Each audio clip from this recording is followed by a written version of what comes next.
Pancasila.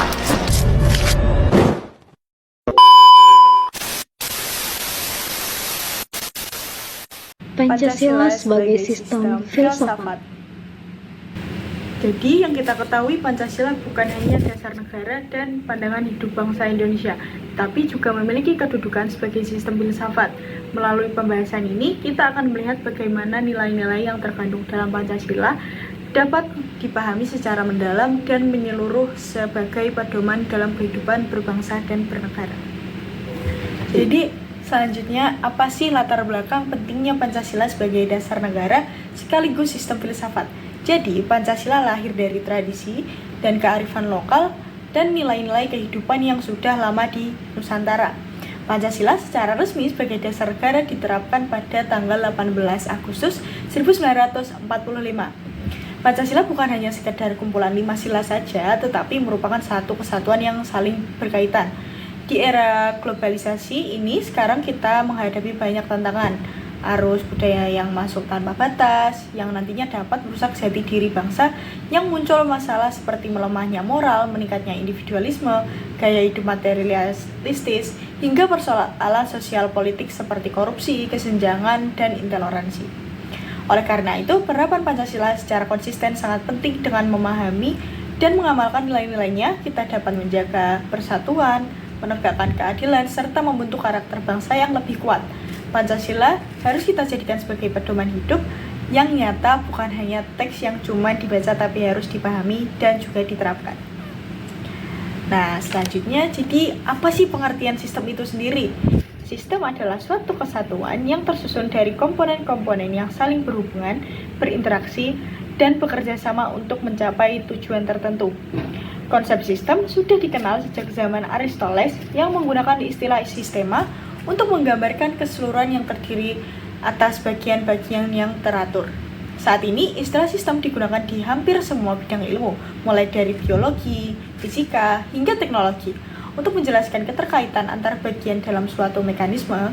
Jadi, sebuah sistem tidak bisa dipisahkan dari bagian-bagiannya, karena setiap komponen memiliki peran penting dalam membentuk keseluruhan.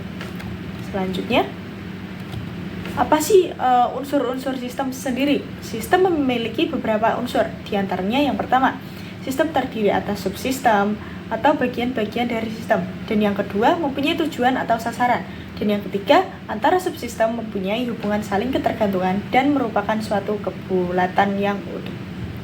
Selanjutnya, apa sih itu filsafat sendiri? Secara etimologi, kata filsafat berasal dari bahasa Yunani filosofia, yang berarti cinta kebijakan atau kebenaran. Jadi, filsafat pada dasarnya adalah usaha manusia untuk mencari kebenaran yang paling mendasar, tidak seperti ilmu empiris yang mengandalkan eksperimen. Filsafat lebih menekankan pada cara berpikir yang kritis, reflektif, radikal, dan integral.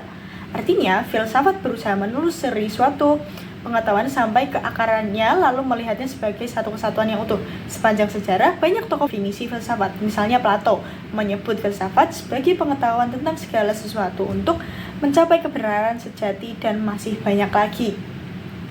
Nah, dari pandangan itu, kita bisa simpulkan bahwa filsafat adalah proses sekaligus hasil berpikir manusia untuk memahami Tuhan, alam semesta, dan juga kehidupan.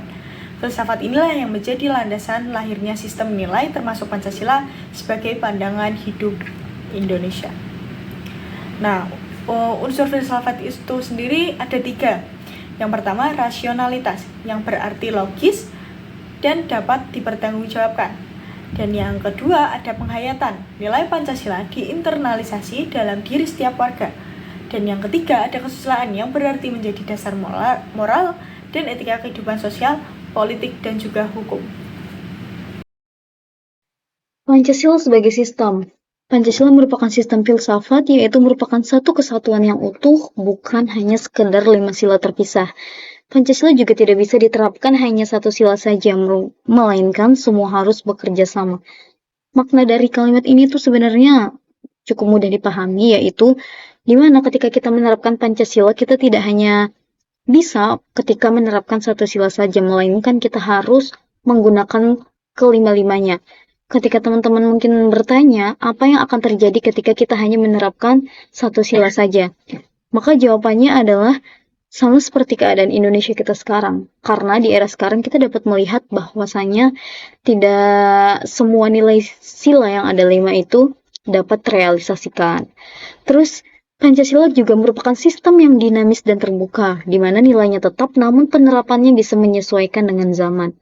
Kalau kita ambil contoh dari sila kelima Pancasila yaitu keadilan sosial, maka ketika zaman dahulu mungkin keadilan itu berfokus ke seperti pemerataan pembangunan jalan, namun sekarang karena menyesuaikan zaman, pemerataannya bisa lebih ke jaringan karena itu yang sekarang bisa dibilang kita gunakan.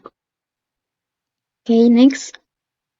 Urgensi Pancasila sebagai sistem filsafat. Urgensi. Seberapa penting sih Pancasila sebagai sistem filsafat? Jadi Pancasila adalah dasar negara, yaitu fungsinya sebagai landasan ideologis dan filosofis, di mana landasan ideologis itu merupakan cara berpikir bangsa dan filosofis itu pandangan hidup. Jadi diharapkan Pancasila sebagai negara itu kita jadikan sebagai cara pandangan kita dan pandangan hidup kita. Nah, fungsinya itu sebagai yang pertama pedoman moral dan etika, yaitu bagaimana cara kita berperilaku, dan yang kedua pemandu arah bangsa, yaitu tujuan kita bersama sebagai bangsa Indonesia. Sistem filsafat Pancasila. Sistem filsafat adalah kesatuan ajaran yang tersusun secara sistematis untuk menjelaskan realitas dan kehidupan. Nah, di sini tuh Pancasila itu artinya tidak berdiri sendiri, tetapi memiliki konsep yang teratur karena di sini tuh tersusun secara sistematis untuk menjelaskan realitas dan kehidupan. Jadi tuh benar-benar tersusun nyata untuk menjelaskan realita kehidupan kita pada saat ini. Nah, di sini pendekatan filsafat Pancasila itu ada 3. Yang pertama yaitu ontologis, yaitu hakikatnya sebagai manusia sebagai pendukung Pancasila, yaitu merupakan sebagai individu sosial dan makhluk Tuhan. Jadi ontologis itu lebih ke kayak perannya manusia di dalam sebuah Pancasila itu seperti apa? Maka jawabannya adalah kita sebagai individu, makhluk sosial, serta makhluk Tuhan. Nah, yang kedua itu ada pendekatan epistemologis, yaitu Pancasila merupakan hasil musyawarah, logis tetapi juga moral dan religius. Di sini artinya Pancasila itu didapatkan berdasarkan hasil musyawarah, tidak hanya diputuskan hanya oleh satu pihak saja. Pancasila juga bersifat logis tetapi juga moral dan religius. Di sini artinya nilai Pancasila itu bisa kita kita ambil berdasarkan akal sehat kita, bisa masuk di akal sehat kita, jadi bukan hanya sekedar sila yang isinya 5, tapi itu cuma sekedar kata-kata doang, tetapi di sini emang bisa kita pikirkan secara logis. Dan yang terakhir adalah aksiologis, yaitu teori nilai dan dasar instrumental praktis menjadi pedoman etis dan moral. Nah, di sini Pancasila itu diharapkan menjadi pedoman moral kita di kehidupan kita sehari-hari. Kayak apa yang kita lakukan itu berdasarkan Pancasila. Oleh karena itu dia bisa disebut sebagai pendekatan Pancasila. Pancasila bersifat hierarkis. Sifat hierarkis bermakna bahwa setiap sila-sila Pancasila tersusun berbentuk piramida secara berjenjang, dengan setiap sila berada pada tingkatan tertentu, dengan setiap sila melandasi sila-sila berikutnya. Sifat hierarkis ini menunjukkan bahwa urutan Pancasila tidak bisa ditukar-tukar. Sila yang di atas melandasi sila di bawahnya. Sila pertama adalah spirit atau ruhnya, sedangkan sila kelima adalah wujud nyata atau output yang ingin kita lihat dalam kehidupan berbangsa dan bernegara. Jadi, tidak mungkin ada keadilan sosial atau sila kelima tanpa adanya landasan moral dan persatuan atau sila 1 sampai 4. Nah, sila pertama itu dasar moral dan spiritual untuk sila lainnya. Berperan sebagai fons et origine atau sumber dari segala sumber, yang menjadi basis moral, etika, dan spiritualitas yang menjiwai seluruh sila di bawahnya.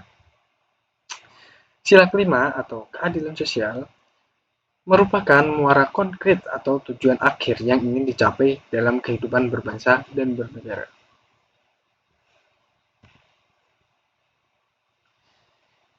Selanjutnya, Pancasila berbentuk piramidal. Yang mana Pancasila berbentuk piramidal karena setiap sila tersusun secara berjenjang atau hierarkis, saling melandasi dan menguatkan, dengan sila pertama sebagai dasar dan sila kelima sebagai tujuan akhir sehingga membentuk satu kesatuan nilai yang utuh. Nah, perlu teman-teman ketahui, jika kita melihat Pancasila, ia bukanlah kumpulan poin yang berdiri sendiri, melainkan Pancasila itu memiliki bentuk piramidal, yang artinya ada urutan yang berjenjang di mana setiap sila saling mengunci, melandasi, dan menguatkan. Sila pertama bertindak sebagai fondasi atau dasar, sementara sila kelima adalah puncak tujuan yang ingin kita capai bersama sebagai satu kesatuan yang utuh.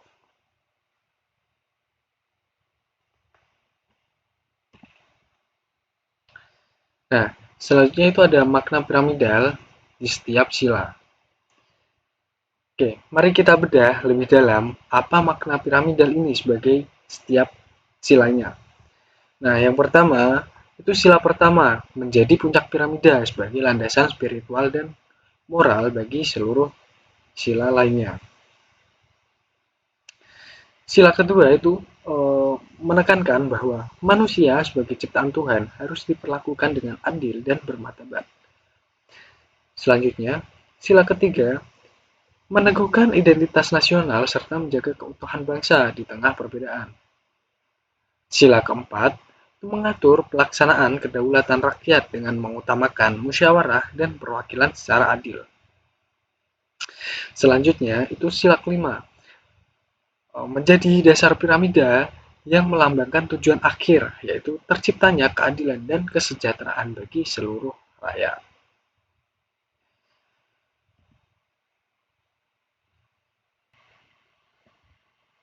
Berdasarkan poin-poin yang telah kita bahas tadi, maka dapat kita tarik sebuah kesimpulan bahwa Pancasila sebagai sistem filsafat merupakan satu kesatuan nilai yang hierarkis, piramidal, dan saling melengkapi. Setiap sila memiliki kedudukan serta fungsi yang berbeda, namun bersama-sama membentuk dasar dan arah kehidupan bangsa.